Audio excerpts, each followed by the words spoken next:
Que bom ver tanta gente mobilizada num sábado de um feriado aqui em Manaus, vindo conversar sobre os temas que nos foram dados hoje para esse nosso papo.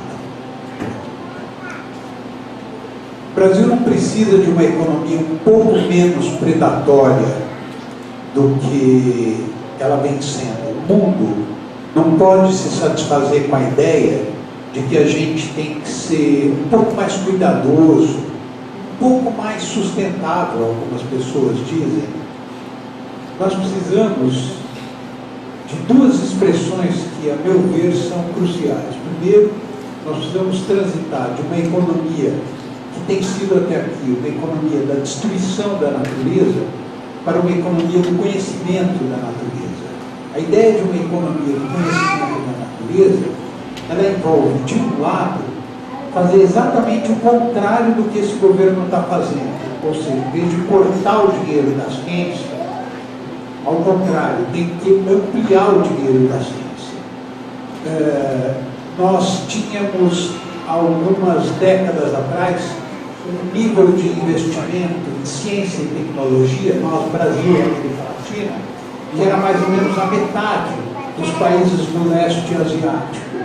Hoje, eles têm 4 vezes mais investimento em ciência e tecnologia do que a América Latina. E nós, Brasil, estamos cortando esse investimento. E a segunda expressão que eu acho que nós precisamos também cultivar é que nós não podemos nos conformar, como eu dizia, com uma economia um pouco menos predatória. Nós precisamos de uma economia regenerativa.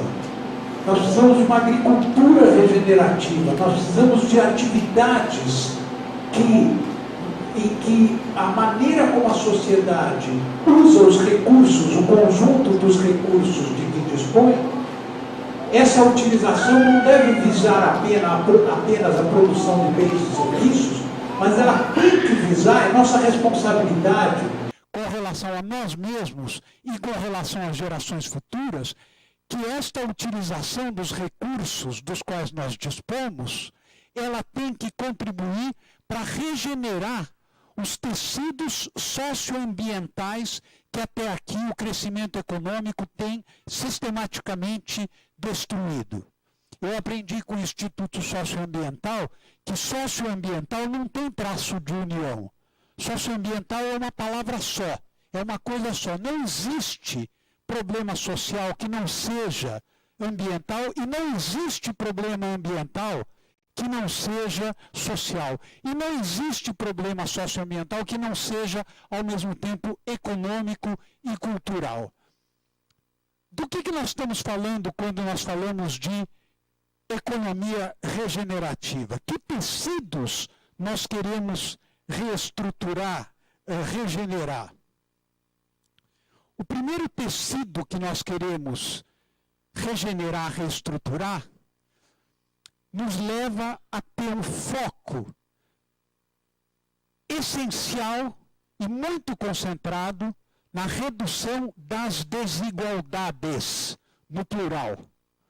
Nosso país não é apenas caracterizado por ser um dos que mais é marcado por desigualdade de renda. E é verdade que desde o início do milênio, sobretudo na primeira década do milênio, a desigualdade de renda no Brasil aumentou muito. Diminuiu de maneira sensível.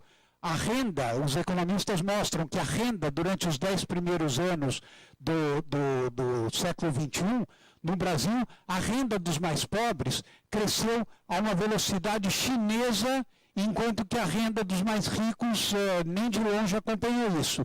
É verdade, mas isso não significa... É verdade também que houve maior acesso à educação superior, houve redução, nós tivemos progressos muito importantes. Não há possibilidade de nós falarmos de mudança na sociedade se o ponto de partida não for a constatação objetiva das conquistas que nós já tivemos. O fato de que, nos anos 70, 2/3 da população brasileira passavam fome, tá certo? Ingeriam menos calorias que o necessário para o seu metabolismo básico, e que hoje a fome no Brasil, nesse sentido, não chega a 5% da população, é uma conquista democrática muito importante, da qual nós temos que partir. No entanto, nós continuamos sendo campeões globais da desigualdade, estamos entre os países mais desiguais. E há algumas desigualdades que nós precisamos, para as quais nós precisamos dar prioridade. Nós não podemos tolerar, e nós precisamos fazer uma campanha sistemática do ponto de vista político, do ponto de vista cultural e do ponto de vista dos hábitos e dos costumes.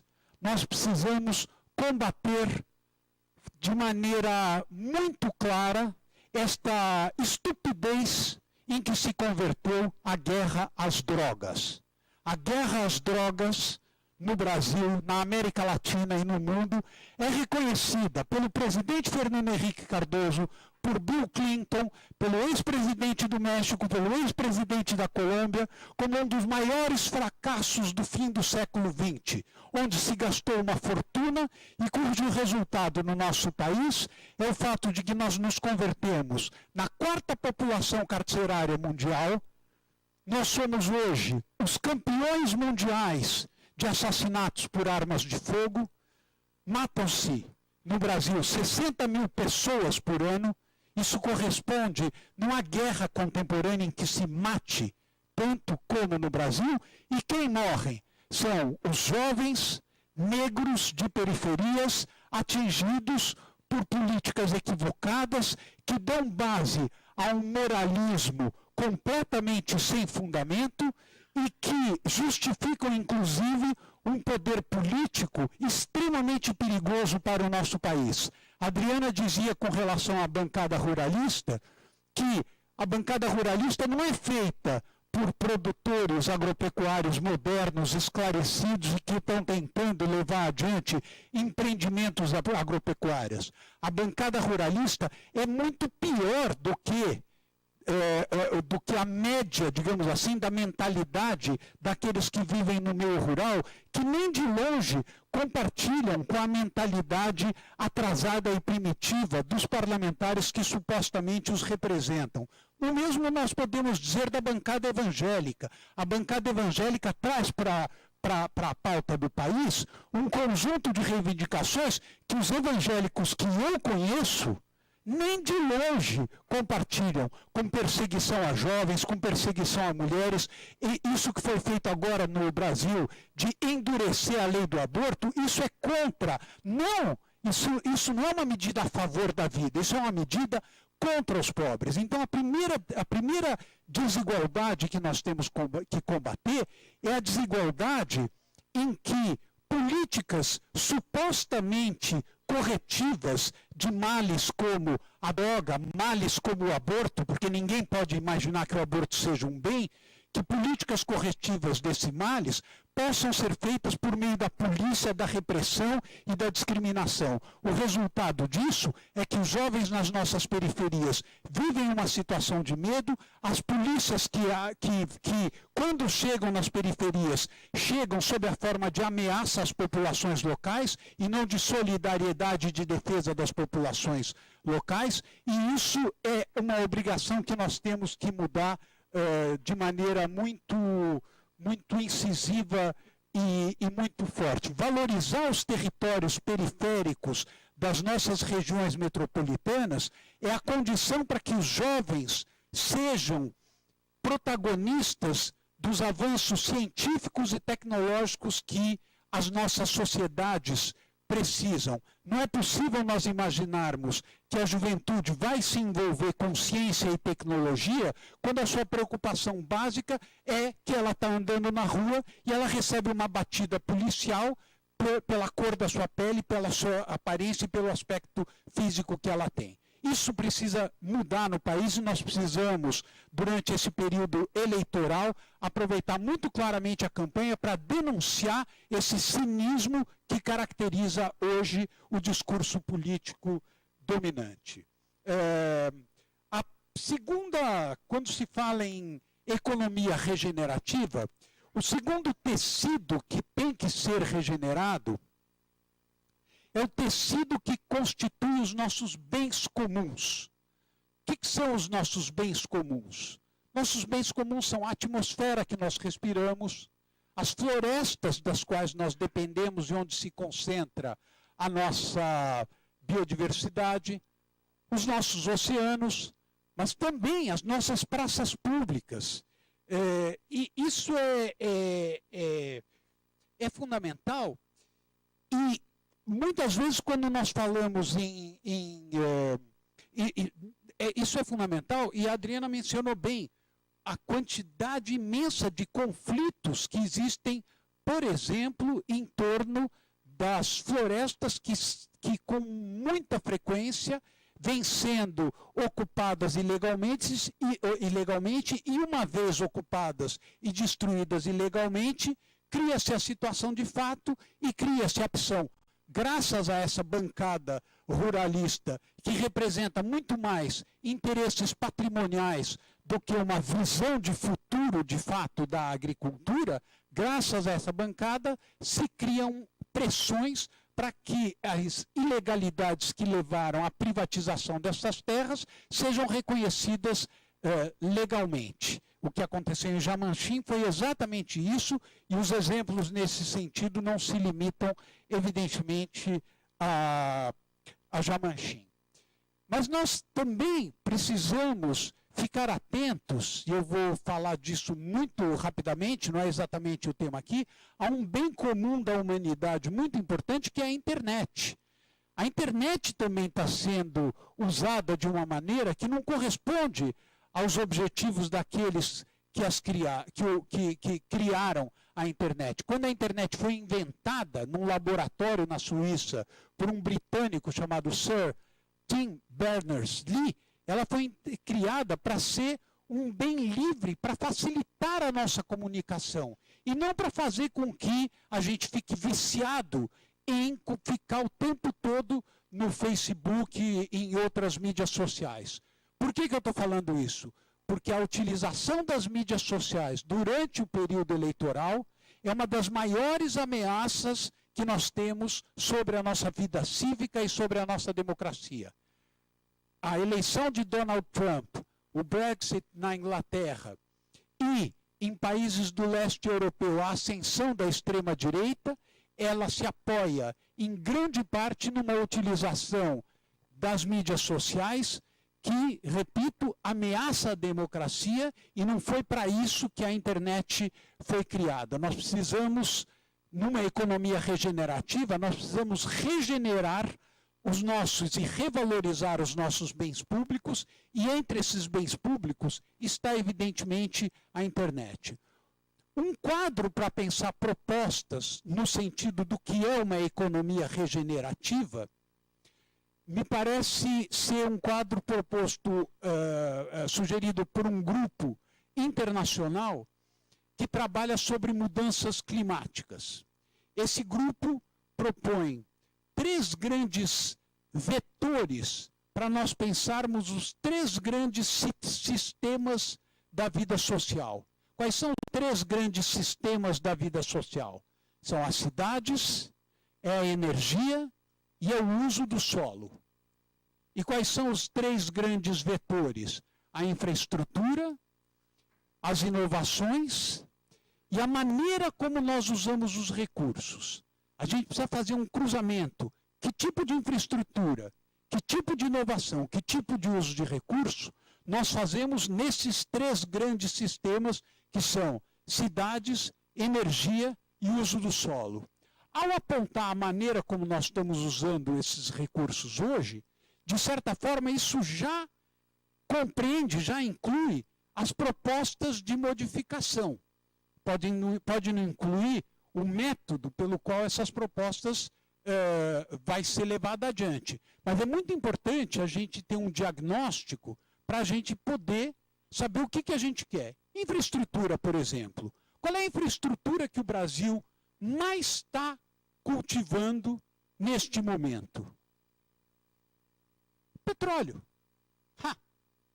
É petróleo. Pois é, em pleno 2017 para 2018, o Brasil acaba de aprovar na Câmara dos Deputados, e por uma medida provisória feita na calada da noite, sem discussão com a sociedade, e isso está indo para o Senado, acaba de aprovar uma lei que oferece 1 trilhão de reais nos próximos 25 anos de subsídio ao petróleo. Além disso, está indo para o Congresso igualmente uma lei para cobrar impostos da energia eólica. E qual é o argumento para isso? O argumento para isso foi dado por uma autoridade, da qual felizmente eu não me lembro o nome, porque é uma tamanha insensatez dizer isso, que eu prefiro não ter essa pessoa dentro do meu repertório. Uma autoridade que dizia o seguinte: claro que o petróleo vai deixar de ser usado e tem que deixar de ser usado, mas enquanto der para usar, vamos lá e vamos. Quer dizer, essa mentalidade, essa cultura é muito típica de governantes que cultuam uma economia extrativista, uma economia baseada na reprimarização dos nossos recursos, e não uma economia da inteligência, uma economia do conhecimento, uma economia da informação. Para discutir o que nesse seminário foi chamado de recursos naturais, nós temos que levar em conta que a competitividade contemporânea não é mais uma competitividade que se apoie em reduzir custos de produção. Os países hoje que são competitivos são países não que reduzem o custo do que produzem, e sim países que são capazes de agregar valor ao que fazem por meio de inteligência, de conhecimento e de informação. A China não é o que vem se transformando por pagar salários miseráveis para os seus trabalhadores. A China é o que vem se transformando por estar aplicando sistematicamente ciência, tecnologia e informação à sua base produtiva. Na China trabalham em ciência e tecnologia 80 milhões de pessoas. Nem todos são cientistas, mas o sistema de ciência e tecnologia, isso está no número da Nature de 2016, o sistema de ciência e tecnologia é um sistema que envolve milhões de pessoas e é cada vez mais valorizado. O que nós estamos fazendo? Nós estamos na nossa infraestrutura fazendo duas coisas que estão na contramão do sentido geral da inovação tecnológica, da fronteira da inovação tecnológica. A primeira é petróleo e a segunda é a insistência em que nós estamos na ideia de que hidrelétricas na Amazônia é o melhor caminho para produzir energia para o Brasil, em plena era em que os custos da energia solar estão caindo drasticamente e em que os problemas com relação às hidrelétricas na Amazônia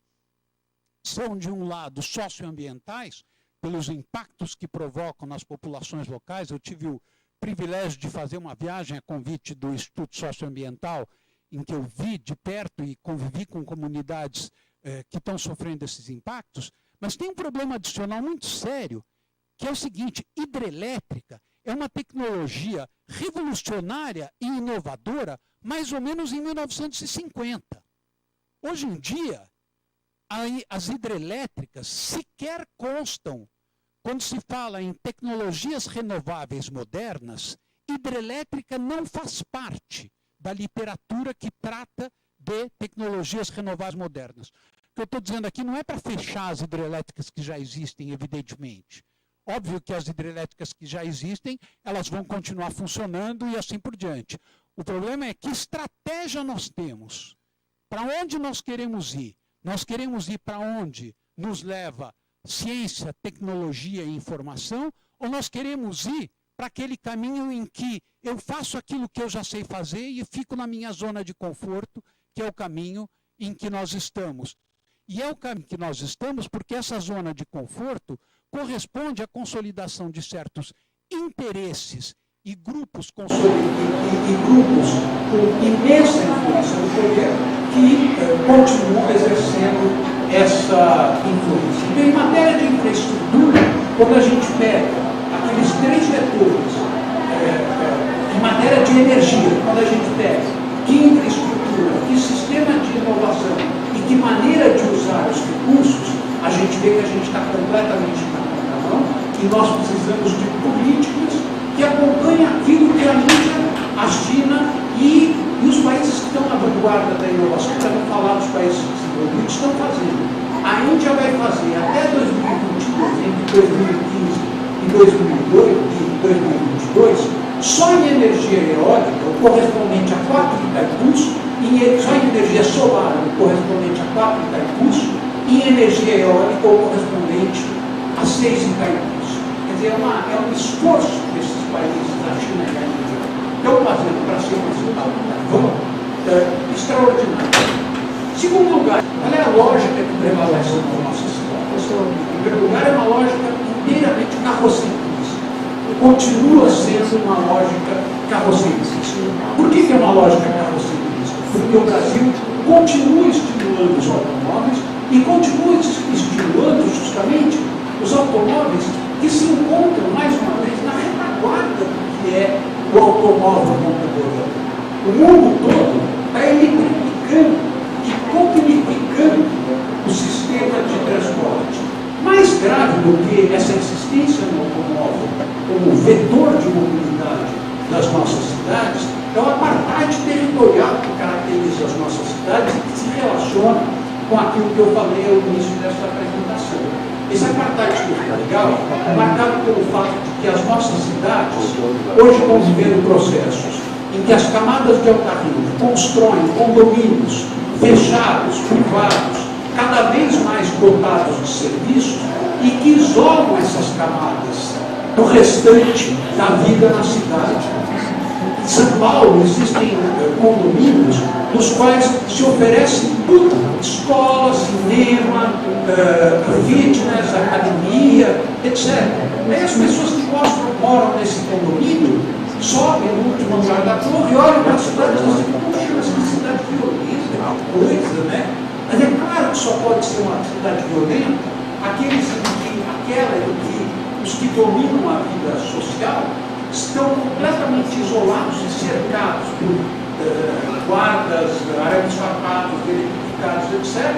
Ao passo que os que estão na periferia moram em locais desprovidos de serviço, tendo que se deslocar 2 horas e meia, 3 horas por dia de ida, muitas vezes outras tantas de volta, para voltar às suas localidades, e programas públicos como Minha Casa Minha Vida, reconhecidamente, inclusive por associações de arquitetos, isso está numa pesquisa do Instituto Olhos, mostrando que as faixas de menor renda que foram beneficiadas de fato pelo programa Minha Casa Minha Vida, esse programa consolidou esse padrão de ocupação periférica em que os pobres, os mais pobres, são deslocados para regiões violentas, desprovidas de serviço e qual é a consequência disso? A consequência disso é que um dos mais importantes vetores de uma economia regenerativa, que é o caráter público das cidades, o fato de as cidades pertencerem a todos, de que por que a elite brasileira adora ir para a Europa? Porque na Europa, nas mais lindas cidades europeias, as ruas são das pessoas. Não só você pode andar na rua porque tem segurança, de certa maneira, mas você pode andar na rua porque a rua é uma diversidade. Não existe essa ideia de que eu moro num local protegido, tenho aqui o comércio e lá para lá com os pobres. Essa é a visão da não cidade. Essa é uma visão da aglomeração. Uma cidade não é uma aglomeração de casas. Uma cidade é um local onde, pela interação que eu tenho com os diferentes de mim mesmo, eu posso ter oportunidades de crescimento, de florescimento na vida, que o isolamento jamais poderá me trazer. E, por fim, o terceiro sistema que caracteriza a nossa vida social, que é o sistema de uso do solo. Eu posso praticamente me abster de falar disso, que a Adriana já comentou, mas eu queria fazer um comentário muito importante.